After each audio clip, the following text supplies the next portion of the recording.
고양이다. 이름은 아직 없다. 어디서 태어났는지 도무지 알 수 없다. 그저 어두컴컴하고 촉촉한 곳에서 야옹야옹 울고 있었던 것만은 기억이 난다. 난 거기에서 처음으로 인간이란 것을 봤다. 더구나 나중에 듣고 보니 그것은 서생이라 하여 인간들 중에서 가장 성질이 더러운 종족이었다고 한다. 이 서생이란 것들은 간혹가다 우리를 잡아서 삶아 먹는다고 한다. 하지만 그 당시는 아무런 생각이 없었기 때문에 특별히 무섭다고 느끼진 않았다.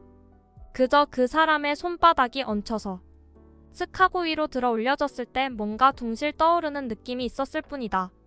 손바닥 위에 자리를 잡고 앉아 서생의 얼굴을 본 것이 말하자면 인간이라는 생물과의 첫 대면이 셈이다. 그때 이상하게 생겼다고 여긴 느낌이 아직도 머릿속에 남아있다. 우선은 털로 장식되어 있어야 할 얼굴이 맨질맨질한 것이 꼭 주전자 같았다. 그 뒤로 고양이들을 많이 만났는데 이런 불구자는 한 번도 본 적이 없다. 뿐만 아니라 얼굴 한가운데가 너무 툭 튀어나와 있다. 그리고 그 구멍 속으로 가끔씩 푹푹 연기를 뿜어댄다. 그럼 숨이 턱턱 막히는 것이 아주 싫었다. 이것이 사람이 피우는 담배라는 사실을 요즘 들어서 겨우 알았다. 이 서생의 손바닥 위에서 한동안 기분 좋게 앉아 있었는데 얼마 지나자 아주 빠른 속도로 움직이기 시작했다. 서생이 움직이는지 나 혼자만 움직이는지 알 수 없지만 눈이 빙글빙글 도는 것 같았다. 속이 메스꺼렸다. 이젠 도저히 살 수 없다고 생각하는 찰나에 털썩하는 소리가 나더니 눈에서 불똥이 튀었다. 거기까지는 기억하고 있는데 그 뒤로 무슨 일이 있었는지 아무리 머리를 쥐어짜도 생각이 나지 않는다. 문득 정신을 차려보니까 서생이 없었다. 많이 있던 형제들이 하나도 보이지 않았다. 제일 중요한 엄마까지 어디로 갔는지 사라져버렸다. 게다가 지금까지 있던 곳과는 전혀 다르게 주위가 무척 밝았다. 뭔가 이상하다 싶어서 슬슬 기어가 봤더니 온몸이 아팠다. 나는 지푸라기 위에 있다가 갑자기 조리대 밭에 버려졌던 것이다. 간신히 조리대 밭에서 기어 나오자 저 앞에 커다란 연못이 보였다. 난 연못 앞에 앉아 어떻게 하면 좋을까 하고 생각해 봤다. 특별히 이렇다 할 생각이 떠오르지 않았다. 그러는 사이 연못 위로 살랑살랑 바람이 불더니 해가 저물기 시작했다. 배가 무척 고팠다. 뭐든 좋으니까 먹을 곳이 있는 곳까지 걸어가야겠다고 결심하고 연못을 따라 왼쪽으로 살살 걸어가기 시작했다. 아주 힘이 들었다. 그래도 꾹 참고 억지로 기어갔더니 겨우 사람 냄새가 나는 곳에 다다랐다. 여기로 들어가면 어떻게든 되겠지 하는 생각에 대나무로 엮은 울타리에 무너진 구멍을 통해 어떤 집 안으로 숨어 들어갔다. 인연이란 참 묘한 것이다. 만약 이 대나무 울타리에 구멍이 없었더라면 나는 끝내 길가에서 굶어 죽었을지 모른다. 이 구멍은 오늘날에 이르기까지 내가 옆집 얼룩 고양이를 방문할 때 통로가 되고 있다. 그런데 집 안으로 들어온 것까지는 좋았지만 그 다음부터 어떻게 해야 할지 몰랐다. 그런 사이에 주인은 어두워지지 배는 고프지 추위도 심해지지 비까지 내리는 판국이 되어 할 수 없이 밝고 따뜻하게 보이는 쪽을 향해서 걸어갔다. 지금 생각해보면 그때 이미 나는 집 안에 들어와 있었던 것이다. 여기서 나는 그 서생 이외의 인간을 다시 볼 수 있는 기회에 봉착했다. 제일 처음 만난 것이 식모였다. 이 인간은 그 서생보다도 더 난폭해서 날 보자마자 느닷없이 목덜미를 잡더니 밖으로 집어 던져버렸다. 이제는 어쩔 수 없다 싶어서 눈을 꼭 감고 운명을 하늘에 맡기고 있었다. 하지만 배고픈 것과 추운 것은 도저히 참을 수가 없었다. 난 다시 식모가 보지 않는 틈을 타서 부엌으로 기어들어갔다. 그러자 금세 다시 던져졌다. 던져지면 다시 기어들어가고 기어들어갔다가 다시 던져지는 식으로 같은 일을 한 너댓 번은 되풀이였던 기억이 난다. 그때 나는 이 식모라는 인간이 정말 싫어졌다. 얼마 전에 식모의 꽁치를 훔쳐서 그때의 보복을 한 다음이야. 겨우 속이 후련해졌다. 내가 마지막으로 던져지려고 했을 때 이 집 주인이 왜 이리 시끄러우냐고 하면서 나왔다. 하녀는 나를 집어올린 손을 주인 쪽으로 내밀면서 이 집 없는 고양이 새끼가 아무리 밖으로 내쫓아도 자꾸 부엌으로 기어들어와서 그렇습니다 라고 말했다. 주인은 코 밑에 난 검은 털을 손가락으로 베베꼬면서 내 얼굴을 한참 바라보더니 안에 들여놓으라고 말하고는 안쪽으로 들어가 버렸다. 하녀는 분하다는 듯이 나를 부어가는 내던졌다. 이렇게 해서 나는 드디어 이 집을 내 주거지로 삼을 수 있게 된 것이다. 내 주인의 직업은 교사라고 한다. 학교에서 돌아오면 하루 종일 서재에 틀어박혀서 거의 밖으로 나오지 않는다. 집안 사람들은 주인이 대단히 공부를 많이 하는 사람이라고 생각하고 있다. 그러나 실제로는 집안 사람들이 말하는 것처럼 열심히 공부하지 않는다. 난 가끔씩 몰래 그의 서재를 들여다보곤 하는데 그럴 때 낮잠을 자고 있는 그의 모습을 종종 보곤 한다. 어떤 때는 읽고 있던 책 위에 침을 흘리며 자기도 한다 그러면서도 밥은 많이 먹는다. 잔뜩 먹은 다음에 위장약인 타카디아 스타제를 먹는다. 약을 먹은 다음 서적을 펼친다. 두세 페이지 읽다 보면 졸려진다. 책장에 침을 흘린다. 이것이 그가 매일 밤 되풀이하는 일과이다. 내가 이 집에 살기 시작했을 당시에는 주인 이외의 사람들에게 매우 인기가 없었다. 어딜 가나 내처지기만 할 뿐 상대를 해준 사람이 없었다. 난 하는 수 없이 될 수 있는 대로 나를 집안에 있게 해준 주인 곁에 있도록 노력했다. 아침에 주인이 신문을 읽을 때는 반드시 그의 무릎 위에 앉았다. 그가 낮잠을 잘 때는 꼭 그의 등을 타고 누웠다.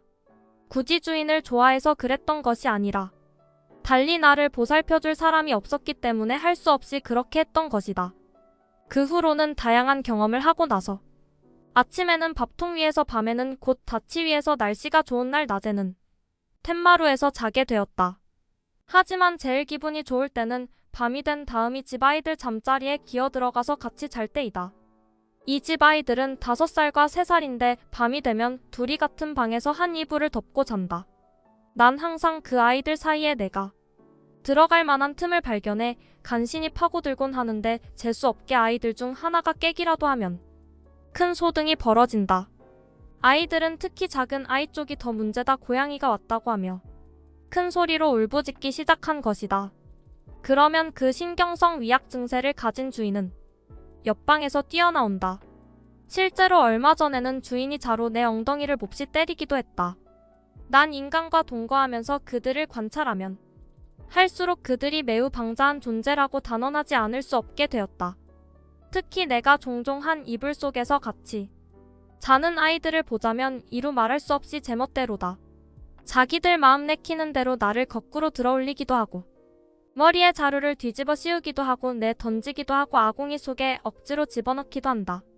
더구나 내가 조금이라도 그들에게 손을 댔다가는 온 집안 식구들이 달려들어 날 붙잡아 놓고 박해를 가한다. 얼마 전에도 다다미에다 손톱을 조금 갈았더니 안주인이 매우 화를 내었고 그 후로는 방 안에 들어가기가 더욱 힘들게 되었다. 차가운 부엌 바닥에서 내가 달달 떨고 있어도 전혀 개의치 않는다. 내가 존경에 맞지 않는 길 건너편의 시로구는 만날 때마다 인간처럼 인정머리 없는 것도 없다고 이야기한다. 시로그는 지난번에 귀여운 새끼를 4마리나 낳았다. 그런데 그 집에 있는 서생이 살제되는 날에 그 새끼들을 뒤쪽에 있는 연못가로 데려가 4마리 모두 버리고 왔다고 한다. 시로그는 눈물을 흘리며 우리 고양이들이 부모, 자식 간의 사랑을 끝까지 지키며 아름다운 가족 생활을 영위하려면 인간들과 싸워서 이들을 완전히 멸망시켜 버려야 한다고 말했다. 정말 타당한 의견이라고 생각한다. 그리고 옆집 미케도 인간이란 것들은 소유권이라는 것을 이해하지 못한다며 크게 붕괴하고 있다. 원래 우리 고양이들 사이에서는 정어리 대가리든 수먹골이든 제일 먼저 발견한 자가 이를 먹을 권리를 갖게 되어 있다. 만약 상대방이 규칙을 지키지 않으면 힘을 써서 권리를 행사해도 될 정도다. 그런데 저 인간들은 털끝만큼도 이런 개념이 없는지 우리가 발견한 맛있는 음식을 모조리 자기들을 위해 약탈해버린다. 그들은 자기들이 힘이 센 것만 믿고 우리가 정당하게 먹어야 할 것을 빼앗아 가고는 시치미를 뗀다. 시로구는 군인의 집에 있고 미케는 변호사를 주인으로 하고 있다. 난 교사의 집에 사는 덕분에 이런 일에 관해서는 이 둘보다 차라리 더 편한 쪽이다. 그저 그날을 그럭저럭 지낼 수 있으면 된다. 아무리 인간들이라도 영원히 번창할 리는 없지 않겠는가. 느긋하게 고양이의 시대가 오기를 기다리면 될 것이다. 방자하다는 말이 나온 김에 우리 집 주인이 방잠 때문에 실패한 이야기를 해야겠다. 원래 이 주인이라는 사람은 뭐하나 남보다 뛰어나게 할 수 있는 게 없으면서도 무슨 일이든 자꾸 손을 대려고 한다. 짧은 시를 지어서 잡지에 투서를 하기도 하고 엉터리 영어 문장을 쓰기도 하고 때로는 활쏘기에 빠지기도 하고 어떤 때는 바이올린을 빽빽 켜기도 하는데 안타깝게도 뭐 하나 제대로 하는 것이 없다. 그러면서도 한번 손을 대면 위장도 약한 주제에 정신없이 열중한다. 그런 주인이 무슨 생각이 들었는지 내가 그 집에서 살기 시작한 지 한 달가량 되었을 어느 날 월급날에 커다란 봉지를 들고 집으로 돌아왔다. 무엇을 사왔나 싶었더니 수채 그림 물감과 붓 그리고 와트만이라는 종이었다. 그날부터 한동안 매일같이 서재에서 낮잠도 자지 않고 그림만 그리고 있었다. 그런데 그렇게 그려놓은 것을 보면 무엇을 그렸는지 아무도 알아보지 못한다. 본인도 썩 잘 그리지 못했다고 생각했는지 어느 날 주인의 친구 중에서 미학인지 뭔지를 한다는 사람이 왔을 때 이런 이야기를 하는 것이 들렸다. 좀처럼 제대로 그리기가 힘들군. 남이 하는 것을 보면 어렵지 않은 것 같은데 내가 직접 붓을 들어보면 새삼 어렵게 느껴진단 말이야. 그의 친구는 금태 안경 너머로 주인의 얼굴을 보면서 그렇게 처음부터 잘할 수 있는 사람이 어디 있는가? 옛날에 이탈리아의 대가인 안드레아 델 사르토가 이렇게 말했다네. 그림을 그리려면 무엇이든 자연 그 자체를 베껴라. 하늘에는 별이 있고 땅에는 반짝이는 이슬이 있다. 날아다니는 새가 있고 뛰어다니는 동물이 있다. 자연은 바로 한 폭의 커다란 움직이는 그림이라고 말이야. 어떤가 자네도 그림을 그리려면 사생을 좀 해보지. 그러나 아니, 안드레아 델 사르토가 그런 말을 한 적이 있단 말인가? 난 전혀 몰랐군. 정말 맞는 말이야 하고 주인은 연신 감탄을 했다. 금태 안경이 얼굴에는 비웃는 듯한 웃음이 보였다. 그 다음날 내가 평소처럼 텐마루에서 기분 좋게 낮잠을 즐기고 있었더니 주인이 전에 없이 서지에서 나와서는 내 뒤쪽에서 뭔가 열심히 하고 있었다. 눈을 가늘게 뜨고 봤더니 그는 안드레아 델 사르트의 말씀을 따르는데 여념이 없었다. 그는 자기 친구가 놀린 것도 모르고 나부터 사생하고 있었던 것이다. 난 이미 충분히 잠을 잔 상태였다. 하품이 하고 싶어서 못 견딜 지경이었다. 그러나 모처럼 주인이 열심히 붓을 놀리고 있는데 지금 움직이면 불쌍하다는 생각에 가만히 참고 있었다. 솔직히 고백하건대 난 고양이로서 결코 잘생긴 편이 아니다. 그러나 아무리 못생긴 나지만 지금 내 주인이 그려내고 있는 것처럼 이상한 모양을 하고 있다고는 도저히 생각할 수 없다. 그러나 열심히 하는 그의 태도에는 감탄을 하지 않을 수 없다. 될 수 있으면 움직이지 않고 가만히 있어주고 싶었지만 아까부터 소변이 마렵기 시작했다. 온몸의 근육도 근질근질했다. 한시도 더 이상 참을 수 없을 지경이 되었기에 할 수 없이 앞다리를 앞으로 충분히 뻗고 목을 낮게 밀어내는 자세로 아하고 큰 하품을 했다. 그러자 조이는 실망과 화가 뒤섞인 목소리로 방 안에서 저런 멍청한 놈 같으니 하고 소리쳤다. 주인은 남에게 욕할 때 반드시 멍청한 놈이라는 말을 쓰는 버릇이 있다. 지금까지 열심히 참아준 남의 마음도 모르고 섣불리 멍청하다고 하는 것은 실례가 아닌가. 당장 것도 이 정도면 참을만 하지만 난 인간의 부덕함에 대해 이보다 몇 배나 더한 안타까운 소식을 들은 적이 있다. 내가 사는 집에는 10평 남짓한 차를 재배하는 다운이 있다. 넓진 않지만 깔끔하니 햇볕이 잘 드는 기분 좋은 곳이다. 따뜻한 햇살이 비치는 어느 날 2시 무렵 난 점심을 먹은 후 운동을 겸해서 이 다운으로 발걸음을 했다. 참나무 뿌리에 코를 대고 하나씩 향기를 맡으면서 서쪽 끝에 있는 삼나무 담장 근처까지 갔더니 시든 국화나무를 쓰러뜨린 채 그 위에 커다란 고양이가 정신없이 자고 있었다. 남의 정원 안에 들어온 자가 이렇게까지 마음을 놓고 잘 수 있는가 싶어 난 마음속으로 그 대담함에 놀라움을 금치 못했다. 그는 순수한 검은 고양이였다. 그는 모든 고양이들의 대왕이라고 부를 수 있을 만큼 대단한 체격을 가지고 있었다. 나보다 2배는 더 되어 보였다. 나는 감탄하는 마음과 호기심에 사로잡혀서 앞뒤 생각도 않고 그 앞에 우뚝 서서 정신없이 쳐다보고 있었다.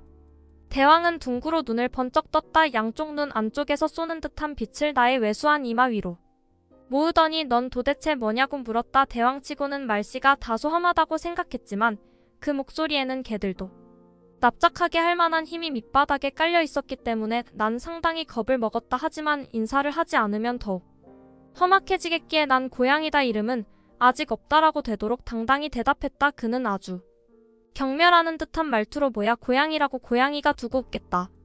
도대체 어디서 사는 놈이야. 난 여기 교사의 집에서 산다 보나 마나 그럴 거라고 생각했지. 그런데 왜 그리 삐쩍 마른 거야. 그런 너는 도대체 누구냐? 난 인력거 집에 검둥이다. 인력거 집에 검둥이라면이 근처에서 모르는 자가 없는 깡패 고양이다. 하지만 인력과 집인 만큼 힘만 셌지. 배운 데라고는 전혀 없었기 때문에 아무도 가까이 지내려고 하지 않았다. 난 우선 그가 얼마나 무식한지 알아봐야겠다고 생각해서 이런 질문을 해봤다. 인력거 꾼과 교사는 어느 쪽이 더 힘이 있는가? 그야 인력거 꾼이 당연히 더 세지. 너희 주인을 한번 봐. 뼈와 가죽밖에 없지 않느냐? 너도 인력거 집 고양이답게 상당히 강해 보이는군. 인력거 집에 있으면 맛있는 음식을 많이 먹을 수 있는 모양이지. 나야 어느 곳에 있든지 먹을 것이 부족할 일은 없다. 너도 이런 차밭에서 빙빙 돌지 말고 내 뒤를 따라다녀 봐. 한 달도 안 지나서 몰라볼 정도로 살이 오를 테니까. 그 후 나는 종종 검둥이와 뜻하지 않게 만나게 되었다. 만남을 거듭할수록 그는 인력과 집 고양이다운 기염을 토했다. 앞서 내가 들은 바 있다는 부덕한 사건도 사실은 이 검둥이에게서 들은 이야기다. 어느 날 여느 때와 같이 나와 검둥이는 따뜻한 차밥 속에서 뒹굴거리면서 이런저런 잡담을 하고 있었다. 그는 늘 하던 자랑을 마치 새로운 이야기 마냥 되풀이한 다음에 나에게 이런 질문을 했다. 너 지금까지 쥐를 몇 마리나 잡아본 적이 있냐? 실은 잡아야지 마음만 먹었을 뿐 여태까지 잡은 적은 없다. 검둥이는 코끝에서 쭉 뻗어 있는 긴 수염을 파르르 떨면서 크게 웃었다. 원래 이 검둥이는 자랑만 잔뜩 할 뿐 어딘가 모자라는 구석이 있어서 그의 말에 감탄하는 것처럼 목을 골골 대면서 경청해주고 있기만 하면 아주 다루기 쉬운 고양이다. 난 그와 가까워지게 되면서 금세 이런 장단을 맞춰줄 수 있게 되었다. 너는 상당히 많이 잡았겠지 하고 붙이게 봤다. 그랬더니 짐작대로 그는 내 계략에 말려들었다. 대수롭지는 않지만 한 30-40마린 잡았지. 쥐새끼 1200마리쯤이야. 혼자서 언제든지 해치울 수 있지만 족제비란 놈은 아주 힘들단 말이야. 한 번은 족제비한테 덤비다가 혼이 난 적이 있었지. 아 그랬어 하고 장단을 맞췄다. 작년대 총소 때 일이야. 우리 주인이 석회 가든 자루를 가지고 마루 밑으로 들어가 봤더니 글쎄 커다란 족제비 놈이 깜짝 놀라서 튀어나오지 않았겠어. 그래 하고 감탄해 보였다. 족제비라고는 하지만 몸집은 쥐새끼보다 약간 큰 정도거든. 그래서 내 이놈을 혼내주어야지 싶어서 당장 쫓아가서 웅덩이 안으로 내몰았단 말이야. 잘했는걸 하고 박수를 쳐주었다. 그런데 막상 달려들려고 했더니 글쎄 이놈이 막판에 방귀를 뀌었지. 뭐야 그 냄새가 얼마나 지독했는지 말할 수 없을 정도였지. 내 그때부터는 족제비랑 놈만 봐도 속이 메스꺼리게 되었단 말이야. 하지만 지들은 내 눈에 띄기만 하면 끝장 아닌가. 넌 쥐를 잡는 데이 꼴이 나서 항상 쥐를 먹으니까 그렇게 살도 찌고 털에 윤기가 나는 거겠지. 기분이 좋게 하려고 한 이 질문은 이상하게도 반대 결과를 초래했다. 그는 한탄을 하는 듯이 크게 한숨을 쉬더니 이렇게 말했다. 생각해보면 이렇게 억울한 일이 어디 있겠나? 아무리 열심히 쥐를 잡아도 말이야. 도대체 인간처럼 뻔뻔한 것도 세상에 또 없다니까. 남이 일껏 잡은 쥐를 모조리 빼앗아서 파출소로 가져가 버리거든.